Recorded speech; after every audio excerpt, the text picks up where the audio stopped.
If you have ever felt lazy or motivated with your fitness goals, you're going to love this video. You're definitely going to love this video.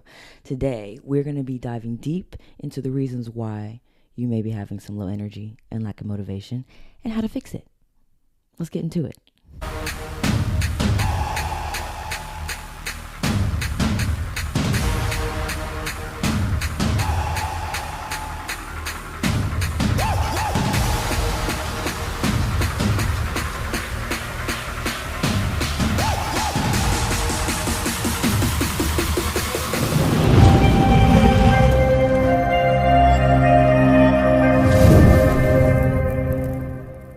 What's going on, Fit Fam? It's your girl, Coach Mars. Welcome back to another episode of Holistic Heavy with Mars Fitness. I hope you guys are having a good day. If you are new to the channel, welcome. Good to have you here. For those of you that are part of the Fit Fam already, go ahead and drop that Martian Gang sign in the comments. You already know what it is. If you're new to the channel, go ahead and subscribe so you can get all the notifications for the videos to come. It is my job every time I pop up on here to help you guys feel empowered to live better physically, mentally, emotionally, holistically. You feel me? We have you on the holistic over here. So today I want to debunk the idea of perfect fitness or a perfect fitness routine.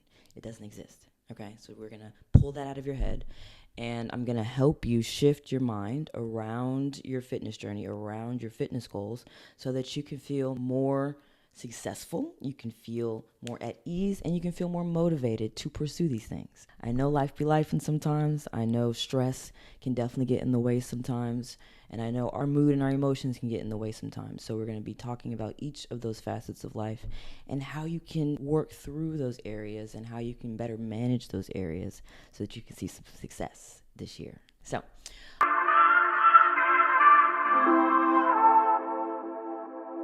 I want to start by acknowledging that we as women, especially in America, we are expected to be perfect. We're expected to be perfect all the damn time.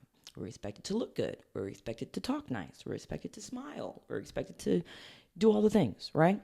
And it's no different in the fitness space. And I don't think we've realized this. I know I didn't realize this when I started becoming a fitness coach.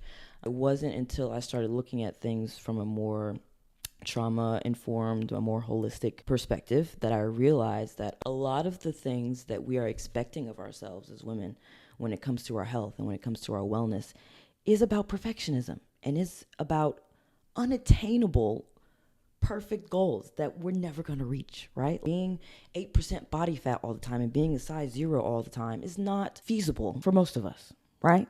So it's very important that we preface this talk by understanding that you are not a perfect entity. You are a human being who is designed to live out some form of imperfection, right? And that is okay.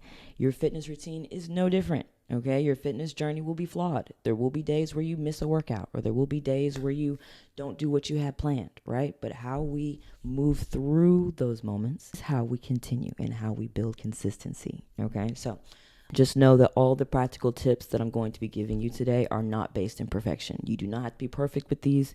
You can still fuck up on some days. You can still be low energy some days. Still get things done. Still make progress.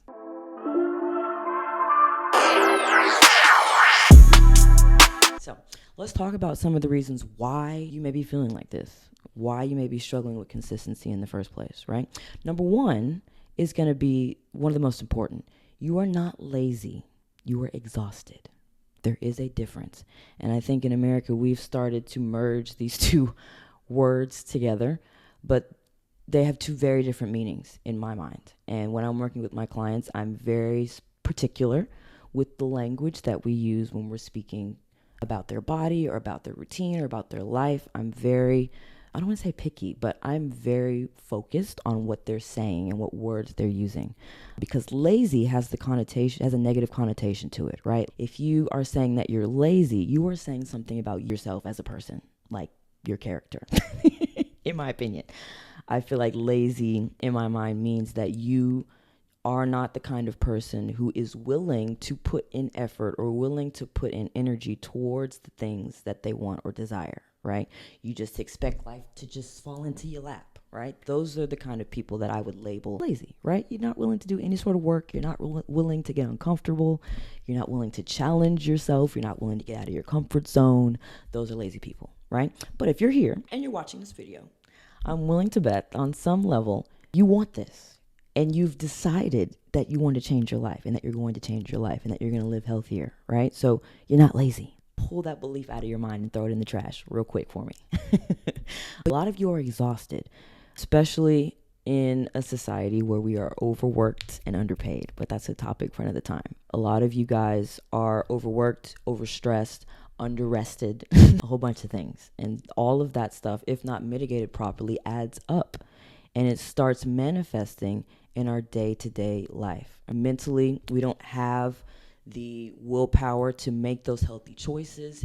Physically speaking, we may not feel like we have the enough energy to actually get through a workout, and all of that can come up as obstacles or blocks when we're trying to get shit done, right? So that's number one. If you are feeling lazy, check your energy levels first. You could be exhausted. You could be overwhelmed. You could be stressed. All of those things are going to feel very similar. The second reason why you could be feeling lazy and unmotivated right now on your fitness journey is you're healing some trauma. For those of you that have been following me for a while, you know that trauma healing affects your physiology.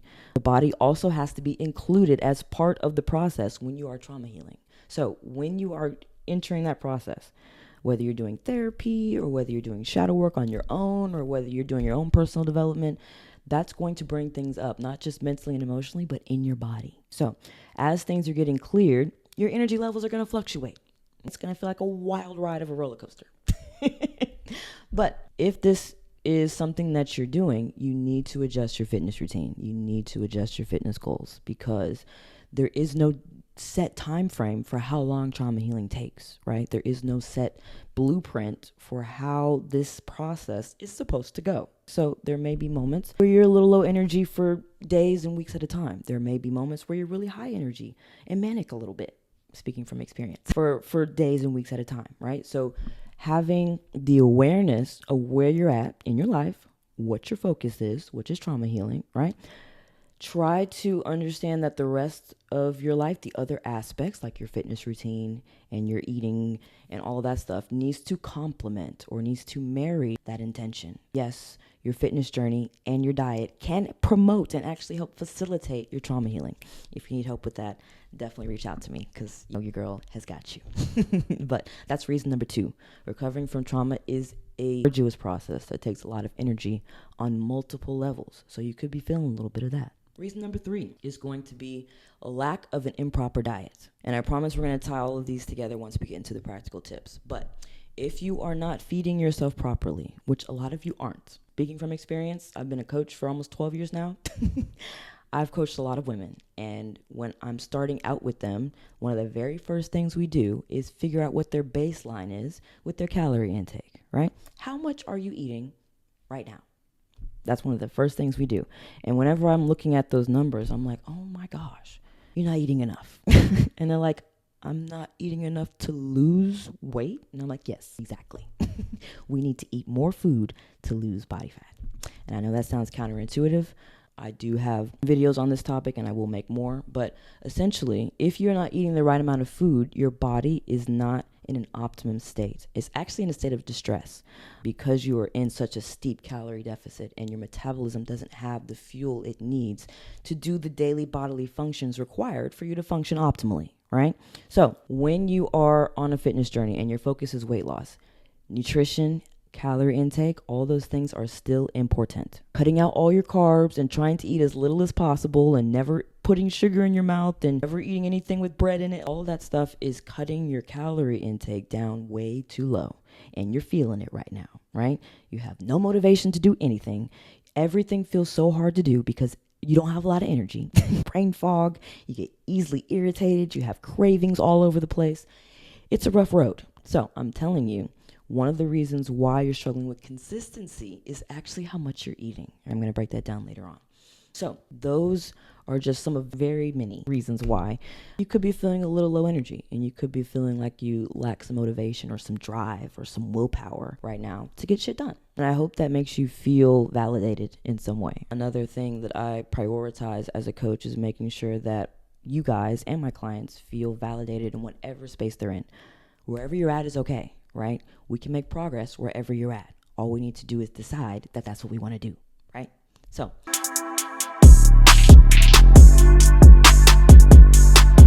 now I want to get into some practical tips to help you start figuring out how can we get more consistent with this stuff, right? If you're trying to change your lifestyle, this is not something that we're going to do for a short period of time, right? This is a permanent change that we're making to our daily lifestyle for the rest of our life, right? Because we don't want to gain the weight back. We don't want to do that weight loss, weight gain roller coaster. We're not doing any of that, right?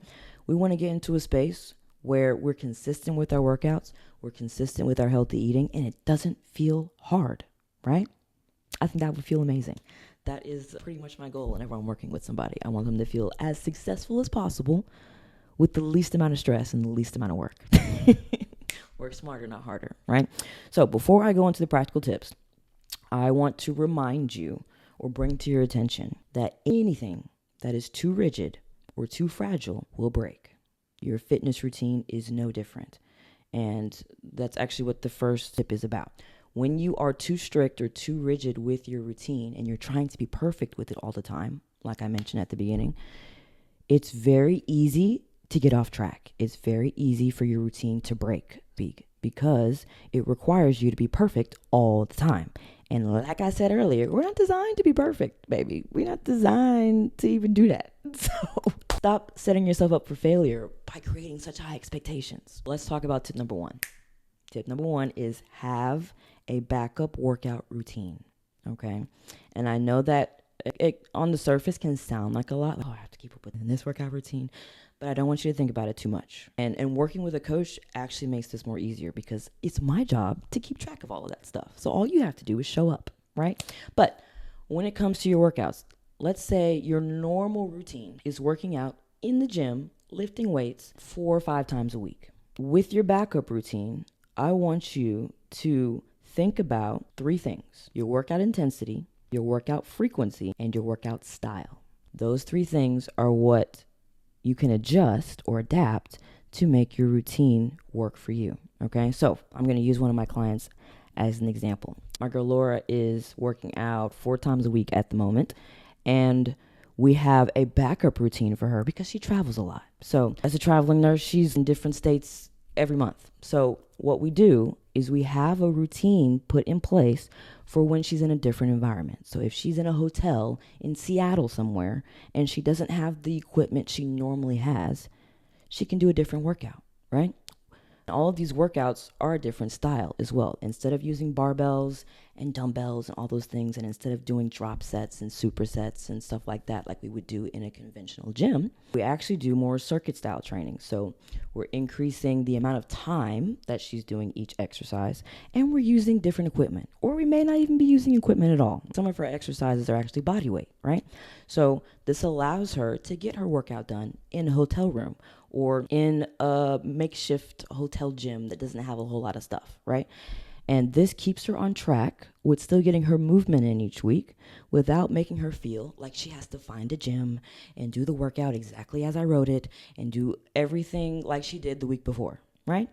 So have a backup workout routine. Change the workout frequency from 4 times a week to, let's say, 2 or 3 times a week, right? Adjust the intensity to what you need by increasing or decreasing your rest periods, and then change the style. If you need to do circuit style training, get you a little buzzer or a little timer. If you need to do something more cardio based, right? Like doing outside stuff, walking, jogging, those types of things are still going to allow you to get movement in, even though that may not be what you have planned for the day. Now, of course, you're not going to do this every week. Like, we do want to still stick to our plan to some degree, but I want you to start increasing the flexibility you have around getting shit done. Adaptability is one of the most valuable skill sets you'll have on your fitness journey. Learn it. Let's get into tip number 2.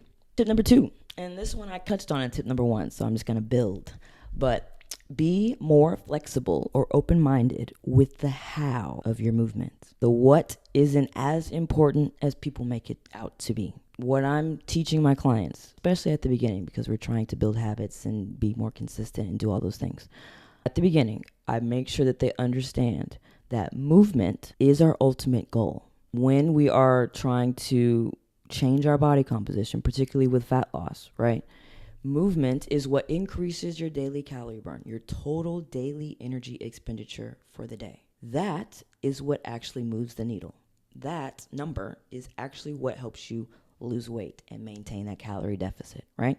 So when I tell my clients is, I don't care how many calories you burn in your workout. Yes, that's great if you're burning calories in your workout, beautiful.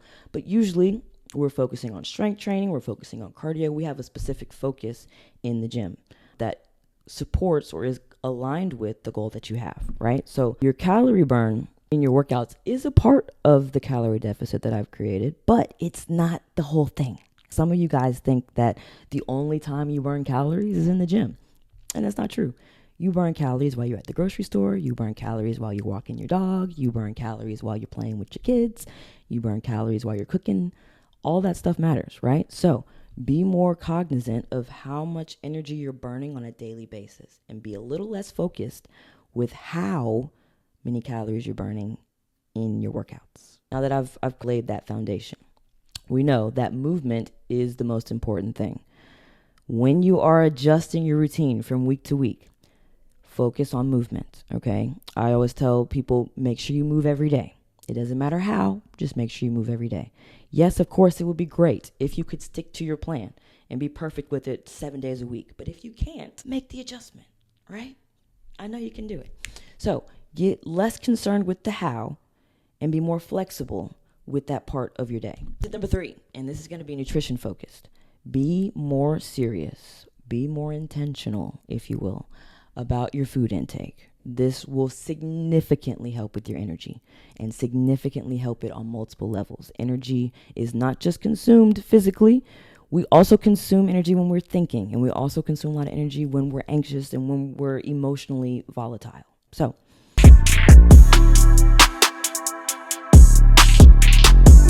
your eating needs to reflect the level of stress that you are experiencing in your life right now. There's some physical stress that goes into that, which we just talked about, right? Like workout is a form of stress, so you are going to burn calories there.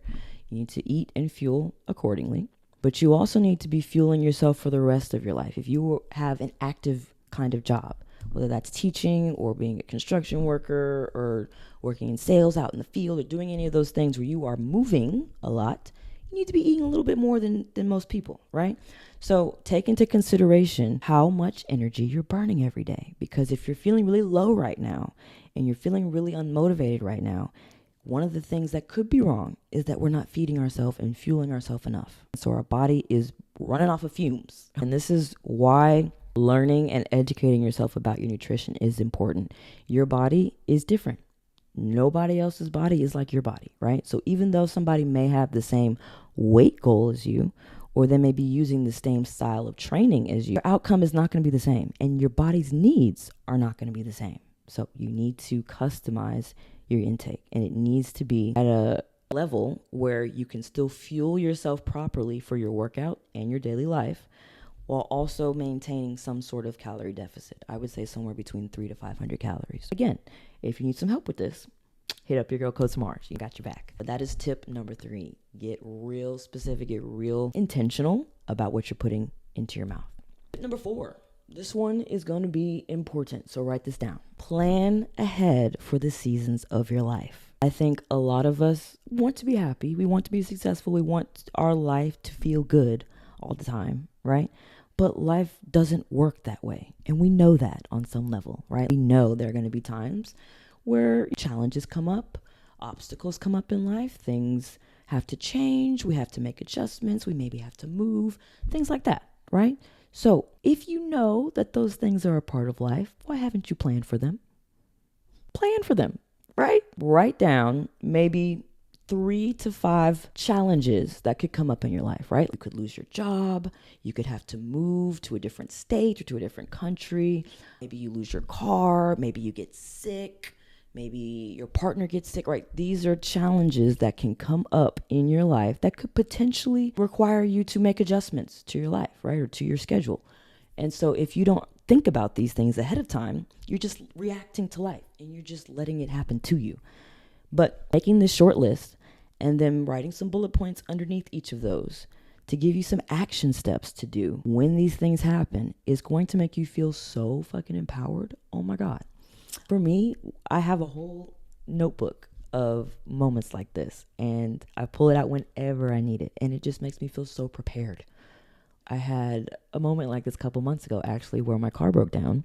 I didn't have a way to get to the gym. I didn't have a way to get to work and do all those things. And so I had to adjust fairly quickly, right? And because I had that notebook, I pulled it up and was like, where is my lose your car bullet point list? And I was like, oh, cool. We're going to do this. We're going to adjust our workouts like this. We're going to adjust our grocery shopping plan. We're going to adjust how we set up our week. We're going to adjust all of that. And that allowed me to stay progressing towards my goals without having to fall off track for a few weeks and then get back on track and try to do all of that, right? You can seamlessly work through challenges without interrupting your routine when you do this, but you have to plan ahead. Stop expecting life to be perfect. Stop expecting life to be good and feel good all the time. Be prepared for those moments when it does not feel good and when it is challenging, because I promise you, you're going to feel a lot stronger when you can handle those things. So that's tip number 4.